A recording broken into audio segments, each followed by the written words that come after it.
ganama kana ergaan qabadhee jiru barbaachatu sii godhama sagalee jedhamuun dubbachuu barbaada barbaachatu sii ta'a ameen meesa bukkee keessan jirutti bu'aati barbaachi sii godhama arreedhaame jireenyi keedhaame harka waaqayyoo kee galeeraadha haleluuyaa waaqayyoo galmee namootaa dubbisa ganama kana haleluuyaa maqaa namootaa waama ganama kana waaqayyo ganama kana bakka ati jirtutti gara kee dhufa waaqayyo ganama kana bakka ati jirtutti gara kee dhufa haleluuyaa qaamana addana jiraadhullee malee gaaffiin kee iddoo kam akka inni jiru waaqayyo beeka yaadi kee iddoo kam akka inni jiru waaqayyo beeka mana jirtaa fi addana jirtaa kee waaqayyo beeka kanaaf waaqayyo kallattii ati irra jirtu irra dhufa daandii ati irra jirtu irra dhufa mana ati keessa jirtu irra dhufa jireenya ati keessa jirtu keessa dhufa haleluuyaa kanaaf waaqayyo har'a ganama kana barbaachasii godha galanni waaqayyoof haa ta'u gara sagalee kanaa utuun hin naqin nama waaqayyo nama Mardikiyoos jedhamu namoonni baay'een keessan beektu sababii ta'eefi mootiin bara Haamaanfaa jiran keessa bara Haamaanfaa silxaana qabatanii hojii gurguddaa hojjechaa jiran keessa mootiin ta'e tureera mootiin suni dhaga'uu hin dandeenye irraa yuudhiin dhaga'uu hin dandeenye ettumaayyuu lafarraa badanii biyya 127 keessa namoonni jiran Ayihudii warri jedhamanii waamaman suni zariin suni biyya lafaa kana keessaati baduutu irra jiraata jedhameetu karaa hamaadhaan dabdaabbeen itti barreeffame karaa hamaadhaan dabdaabbeen yookaas xalayaan itti barreeffame Mardikiyoos immoo balbala jala taa'ee mootota garaa laaffifachuu fi warra aangoo qaban garaa laaffifachuu fi warra kallattii adda addaan hojiirra jiran garaa laaffifachuuf achi barbaadata namni isaa argu hin jiru.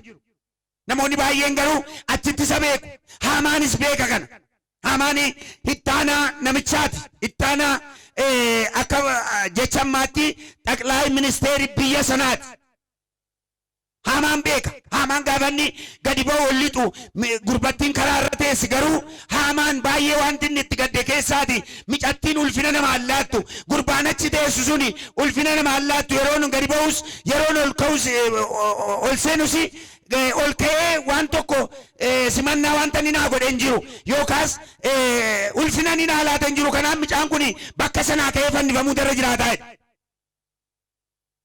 bakka sanaa ka'ee fannifamuu irra jiraata akka yaada Haamaatti mukifannoo qophaa'eera akka yaada Haamaatti duutitti murtaa'eera akka yaada Haamaatti gurbaan sun akka hin taane ta'ee zariinsaa akka inni dhumu taasifameera. Wanti jabaan ta'e keessaati waaqayyo gaafa sin barbaaduu fedhu waa jijjiira haleluuyaa mi'arra ganama kana jedhame waatu waa'ee koof jijjiirama jedha haleluuyaa waatu waa'ee koof ol jijjiiraa jedha ameen ameen ameen dhugaa waaqayyoon isitti hima waa'ee namootaaf har'a ganama kana waaqayyo wanta ol jijjiiru qaba haleluuyaa waajjira keessaa haa ta'u karaa isin irra deemtan irraa haa ta'u iddoo isin hojii hojjettan haa ta'u mana keessan keessaa haa ta'u waaqayyo waa ol jijjiirsise haleluuyaa yookaan afaantu ol jijjiira yookaan bakkatu ol jijjiira yookaan namatu waa'ee keessaniif ol dhaba har'a ganama kana waaqayyo waa jijjiira mee iyyiiti ameen jedhime haleluuyaa mee jabeessi ameen jedhime inni dhaga'u mee jabeessi ameen jedhime waatu ol jijjiira waa'ee keef waatu bakka dhiisa waa'ee keetiif waatu bakka gadhiisa Mardikiyoosii calmadee taa'ee waan tokko hin dubbanne waa'ee namittiidha waan tokko yoo qimqim hin goone calmadee taa'ee ilaala in kadhata garuu siistemii adda addaatiin kadhata isaa hin dhageessifata kadhata isaa jaratti dabarfata ituma kanaan jedhamu mootii haaraan tokko dhufee gale haleluuyaa እግዚአብሔር ነገሮችን ለመለወጥ ሲፈልግ አሜን አሜን አሜን እላ መጫወት ሰር በቆና ሰገል ረት ጋብረት ይላልተኒ ነገሩ ተገለበጠ ሄደም ክብር ለኢየሱስ ይሁን ሃሌሉያ ሜ አረዋዬ ኮፋንት ገለገሉ ጅራ አይዳ ማሎ ቴሶን ገለገሉ ጅራ አይዳ ሜ በባክ ጅጅራሙ ጅራ አይዳ ሜ አሜን አሜን አሜን ገለኒ ዋቀዮ ፋተው እላ namichi haaraa tokko dhufee ol gale xaqilaayi ministeerii haaraa tokkotu dhufee gale gibbichi gibbii Suusaan jedhama innaa magaalaa Suusaan sana keessa bakka teessoo mootummaati achi dhufanii gale inni sun bu'eera jechuudha. Innaan gaafuma dhufuu namichi maal gochuutti ka'ee galmee ilaaluutu irra jiraata sababii ta'eefi galmee gara gaggashuu jalqabe. Galmee kanaan dura ture namichi kana fuuldura darbe akkamitti akka inni hojjete ilaaluudhaaf malee waa'ee Mardikiyoosiin waa yaadee gara gaggashaa jira miti. Garuu Waaqayyoo akka inni galmee gara gaggashu goosiseera. Haleluuyaa. Waaqayyo akka inni galmee gara gaggashu goosiseera. Dhufee galmee gara gaggashuutti ka'e maaltu hojjetamaa ture? Hamaan maaltu hojjetamaa ture? Wanti gaariin maaltu hojjetamaa ture? Galmeen gara gaggaluutti ka'e. Ituma galmeen gara gaggaluu gaafa qixa kan Mardikiyoos gaamu asuma dhaabadhu jedhe Waaqayyo namichaan. Ilaal sirriitti kana jedhe. Galmee isa kana sirriitti dubbisi jedhe. Eenyuudhaan namicha isa dhufee galee galmee gara gaggashaa jiru kanaan. Innaan galmee isaan dubbisuutti ka'e namichi. Gaafa dubbisuutti ka'u kana fuuldura mootota turaniif Mardikiyoos waan gaarii ooleeraaf waan gaarii hojjeteeraaf du'a oolcheera mootota baala silxaanota du'a oolcheera. Garuu Mardikiyoosin namni yaadate hin jiru. Mardikiyoosin namni yaadate hin jiru. Gurbaan achuma taa'ee waan gaarii hojjeta garuu duute irratti murtaa'ee jira. Gurbaan achuma taa'ee waan gaarii yaada garuu waan duute irratti murtaa'ee jira. Haalleluuya. Mee Waaqayyo hin dhufe dhaame maalo? Waa'ee koof Waaqayyo hin dhufe jabeessi. Obboleessa kosii bal'allabaa jira malee nama gara biraan miti. Waa'ee koof Waaqayyo hin dhufe maalo? Haalleluuya. Maqaan Waaqayyoo bara baraan eebbifamu. Innaan gaafannachiiti namichi galmee sana gala gaggachee nama kanaan maaltu ta'ee gaafatu wanti tokko wanti ta'e hin jiru. Wanti tokko wanti ta'e hin jiru. Haamaa waamee gaafate maaltu ta'e innaan waan tokko iyyuu meerri wanti ta'e hin jiru jedhe. Haamaan hin beeku waansaa hin beeku. Haamaa masawannisuuf jedhe sanaan dhaqaa waamaa jedhe. Haalleluuyaa. Isa fuuldura Asteer waan goote gooteetti. Asteeriif dhaamsi ga'eera waan goote gooteetti. Garuu dhaqaati edhe haamaa masaajjeessuuf jedheetiin kottu dhaqiitii gurbaas achi taa'aa jiru waamiifini. Haalleluuyaa. Akkana jedha Daawit gaafa dubbatu boolla warra siiqotanii ofiima isaaniitti darbaniitti galuudha. Ameen. Ameen ameen. Boolla warri siiqotanii maal ta'uudha? Ofiima isaanii darbaniitti galuudha. Meesa bukkee keetiin akkana jedhe warri boolla siiqotan ofiima isaanii darbaniitti galuudha. Warra boolla siiqotan ofiima isaanii darbaniitti galuudha maalo? Eeyye. Isin namaaf hin qottamini? Namaaf hin qottu taanaan hin beeku. Galanni Waaqayyoof haa ta'u jala muraa. Yaaqi malikiti qixa sana kaa'uunis gaariidha jechuudha. Maqaan Waaqayyoo bara baraan eebbifamu. Kanaaf maaltu ta'e Waaqayyo barbaacha Mardikiyoosiif jecha wanta inni galan gashiin hin jiru. Si'a tokko Waaqayyo nan beeku, Waaqayyo na dagatee, Waaqayyo na irraanfatee, Waaqayyo maaliif calla jalaa jedheen Waaqayyo waa'ee keef wanta inni galan gashiin hin jiru. Maqaan Waaqayyoo bara baraan eebbifamu. Ati waan barbaadde ta'e Waaqayyoo numa si yaada. Ati waan barbaadde ta'e Waaqayyoo numa si karoorsa. Halkaniif guyyaa Waaqayyoo numa si yaada. Yeroo ati raftu Waaqayyoo numa si yaada. Yeroo ati deemtu Waaqayyoo numa si yaada. Yaada gaarii si qaba Waaqayyo. Adeemsa gaarii si qaba Waaqayyo. Mul'ata gaarii si qaba Waaqayyo. Mee iyyiti ameen jedhiga. Haleluuyaa. Mardikiyoos waan beeku hin qabu. Asteerii jinii waa'ee adeemsa warra Ayuudii sanaaf walitti bu'aniiru. Asteer jalaa cal jettee achi galtee haadha manaa mootii taatee gaafa isheen cal jechuu jalqabdu tiksi tokko kenneef. Tiksi maal jedhamu? Waaqayyo karaa gara biraadhaa warra Ayuudaaf yaaduu danda'a. Ati manni kee garuu hin baddu. Yoo yaaddu ta'e isa Waaqayyochis kaa'e kanaaf yaaddee waan gaarii hin gootu ta'eef Waaqayyo si kaasachiiti gala si gashaa'edha. Maqaan Waaqayyoo bara baraan eebbifamu. Hin baddaa'edha. Sababa achi seenteefi Waaqayyoo warra Ayuudiif yookaas warra Waaqayyoon qabaniif akkati yaadduuf ta'uu danda'a. Ati yaadduu waannaanis Waaqayyo karaa gara biraa karaa qaba. Ati manni kee garuu hin baddu. Haleluuya. Sanaan booda Waaqayyo iji Waaqayyo eenyurra ta'e? Mardikiyoos irra. Haleluuya. Isa bukkee keetii harkaan qabii qalbiidhaan akkanatti hin jedhi. Arraa kaasee ati nama baddu miti jedhi. Iji Waaqayyoo jedhime sirra ta'ee jira jedhe. Iji Waaqayyoo sirra jira jedhime. Haleluuyaa. Ani bakka anaan taane jiraachuu hin dandeenye baduu kooti akkas ta'uu kooti cabuuwwan jedha duuwwan jedha warra ofiin jettan hin duutu Waaqayyo barbaacha sii godha. Hallelujah. Mee ani hinduu barbaachinaa ta'eera jira. Arra ganama kana namni barbaadamu jira yee. Arra ganama kana maqaan nama barbaadamu jira yee. Hallelujah. Mee maqaa kee akkana jedhi yoo Baqqalaadha taate yoo Taambiraatiidha taate maqaa kee dhahiiti ani barbaadameera jira. Barbaadamtee taa'eera maqaa kee dhahi. Maqaan hin dhaga'amu. Maqaan dhaga'amaan jiru mee maqaama keessan duwwaa waama. Mee maqaama keessan duwwaa waama. Barbaadamtee taa'eera maqaama keessan duwwaa waamame. Yaa la maqaama isaanii illee waamuun beekani. Mushurroota. Hidhimti isaanii garaagaran saaqamula. Maqaama kee duwwaa waameen jedhame maalo. Maqaama kee duwwaa waame. Amma immoo maqaa kee sana waamii barbaadamtee taa'imee. Dabalii jedhime maqaa kee waame. Dabalii waamii jedhime maalo. Maqaa Yesuusiin jechi kun sirratti raawwatu. Maqaa Yesuusiin mana kee irratti raawwatu. Maqaa Yesuusiin garaa kee irratti raawwatu. Maqaa Yesuusiin siif haa ta'u yee. Hallelujah.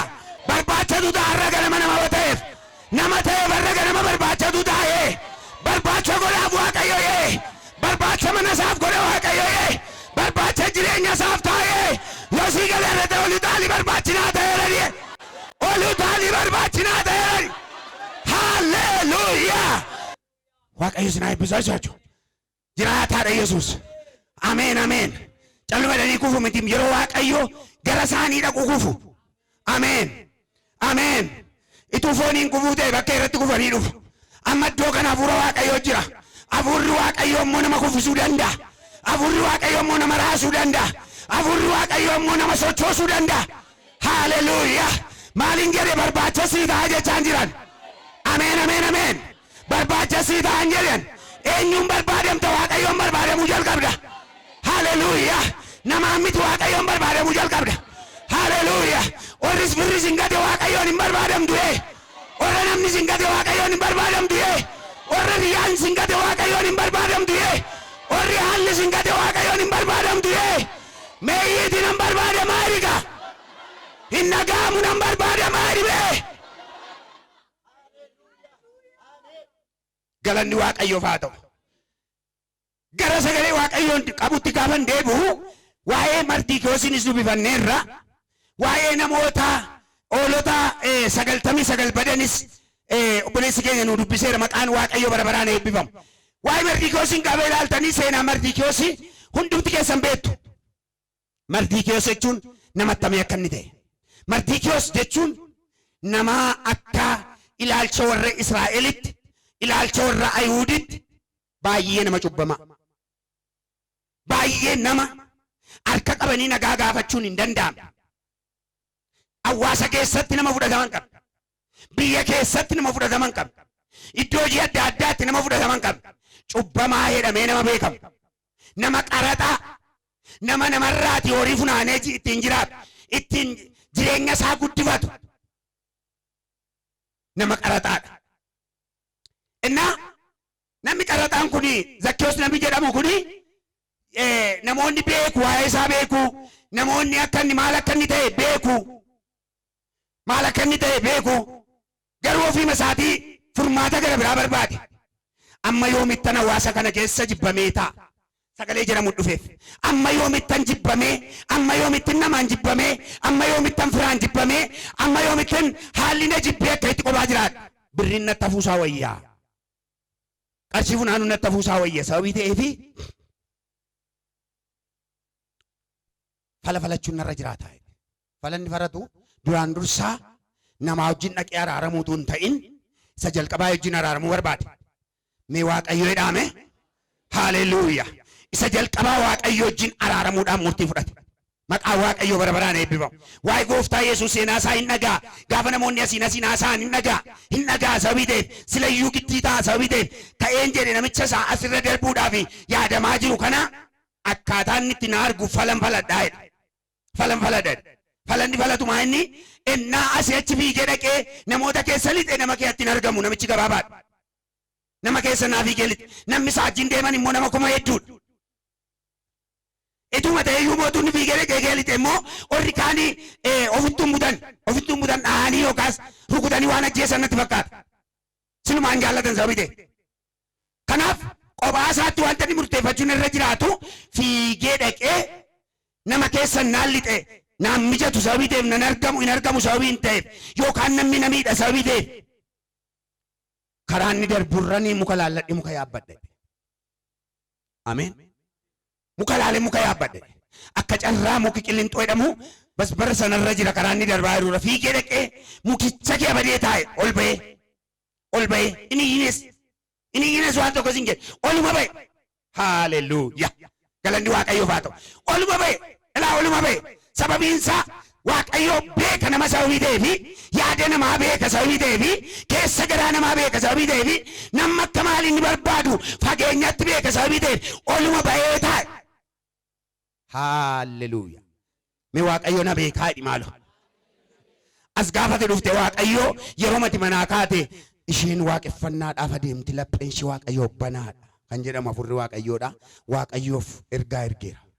Tokko immoo dhimma isaa raawwatachuuf dhufe yoo ta'e ofumaa deemtati jedha afurri qulqulluun. Ofumaa deemta waan tokko huuba cabe lafaa fuutee hin galtudha. Beekachuudha Waaqayyo. Galanni Waaqayyoo ta'u. Beeka Waaqayyo. Isa sirriitti adeemu isa sirriitti hin deemne isa Waaqayyoon barbaadatuuf hin barbaaddan isa callee nama laalee deemu isa nama laalee na deemne beeka Waaqayyo. Zakkiyoos gaafa nachira ol ba'ee baala keessa galee si'achi taa'u waan tokko asan jira yaa Waaqayyo asan jira yaa Yesuus anaanis na ilaalin jedhe. Gaafonni jala darbuu dhaqu afurri Zakkiyoos keessa jiruu fi afurri gooftaa Yesuus keessa jiru ol qabe. Haalleluuyaa. Elektirikii beektu? Elektirikiitti buutanii beektu? Namni itti buutanii beektan jirtu? Hin beektani. An beeka. Gaafa achiiti xinnoo ishee dhuftanii quba qixxaantinii isheetitti buuftanii ilaa waan rifeensa mataa keessaniiti kaasee amma qeensa miila keessanii sirbuu jalqaba. Girreedha. Hirraasan. Gaafa inni dhaqee jala darbuudhaaf namoonni wacaa jiru iyyaa jiru maal jechaa jiru Hoosaa'inaa yaa ilma Daawit nu maaree orri kaan maqaa Waaqayyoon kan dhufu galateeffamaa dhanii baarfatu. Gaafa nachi jala ga'u in darbitudha afurri Waaqayyo. Haalleluuyaa. Maal jennaan ilma koo tasirra jira jedhe. Haalleluuyaa. Isa badee tasirra jira jedhe. Isa barbaacha dhabee tasirra jira jedhe. Haalleluuyaa. Darbuu dadhabee gooftaan afurri isa keessaa dabarsuu dhowwe. Afurri isa keessaa dabarsuu dhowwe. Arra afurri isa keessa jiru gooftaa Yesuus ijjin ol argata. Haalleluuyaa. Namoonni qophooftee dhufte arra kan gooftaa Yesuus ijjin ol argata. Mee kan koo kan gooftaa Yesuus ijjin arra ol argata jedha. Haalleluuyaa. Waan barbaacha dhufteef ol argata. Waan halkaniif guyyaa barbaadduuf ol argata. Waan halkaniif guyyaa reebottu warra ol argata. Hin dhaabate gooftaan. Gaafa dhaabatu. Afur qulqulluun asii ol ilaale. Asii ol gaafa ilaalu baala kee baddee jirti namittiin. Namittiin ammoo waan geessi gabaabduu. Mucaan tokko waldaa kana keessa jiraarran dhumne fakkaata. Zakkiyoosiin jedha yeroo baay'ee. Daaqonni waldaa keenyaati. Galanni Waaqayyoof haa ta'u. Ammoo isaa gaa'edhee yaada. Galanni gooftaaf haa ta'u. Malee amma kaasuun hin caala bakka. Galanni Waaqayyoof haa ta'u. Zakkiyoos jedhe. Maannoo sumuun የነገረለት namni itti himne akkan mukicharra jiru namni beeku hin jiru. Yaa Zakkiyoos haalleluuyaa. Kanaafan maqaa keessa waamaa jedhe har'a. Ameen. Yaa Zakkiyoos gooftaa Yesuus jalqabe maqaa waamu. Iyyuu faa biratti miti Israa'el faa biratti miti kan jalqabame maqaan Waaqayyoo bara baraan eebbifamu. Kottu har'a mana kee ooluun naa taa'e. Ameen. Haalleluuyaa. Arra namoonni teellaa deemaa jirtan Iyesuus gara mana keetii seenayee. Arra namoonni sossodaachaa deemtan Iyesuus mana kee seenayee. Arra namoonni yaaddaa jirtan Iyesuus mana kee seenayee. Mee Iyesuus arra mana koo seenayedha. Na barbaacha dhufee mana koo seenayedha. Nan barbaadamaayedha. Namoonni barbaadamtan jirtu as keessa. Haalleluuyaa. Namoonni barbaadamtan jirtu yee. Haala jirtan keetti namoonni barbaadamtan baala keessa jiraadhu hawaasa kee dhokadhuu ta'i rakkinaan dhokadhuu ta'i wantoonni adda addaa si daangessanii jiraatan Iyesuus Kiristoos har'a ganama si barbaada. Mee ameen jedhikaa. Yesuusin arragana mana barbaadamadha. Obboleessa keen jenne ani Yesuusin hin barbaadamtayee. Fira keen jenne ani Yesuusin hin barbaadamtayee. Namoota dhabdattuun hin jenne Yesuusin hin barbaadamtayee. Mee nan barbaadamaa ilaaka. Yaa laaraaraa baay'aa dhiyaas. Barbaachatu sii ta'a. Ameen ameen. Si dhufeeraa ergaan qabu. Si bira ga'eeraa ergaan qabu. Hallelujah. Meetti bu'iitii ergaan qabu. Si ergaan ni darbate si bira ga'eeraa hidhime. Si bira ga'eeraa hidhime. Hallelujah. Fillagaa yoon illaachuwal. Barbaachati sinii ta'a. Gola jirtu keetti barbaadamta. Hawaasa jirtu keetti barbaadamta. Qixa rakkachaa jirtutti barbaadamta. Qixa bo'aa jirtutti barbaadamta. Qixa yaaddaa jirtutti barbaadamta. In barbaadamta yee. Yoo sii galeera ta'e ol ka'iiti ameen jedhika. Mee ameen jedhika. Yoo sii galeera ta'e ameen jedhime. Eebbifamaa.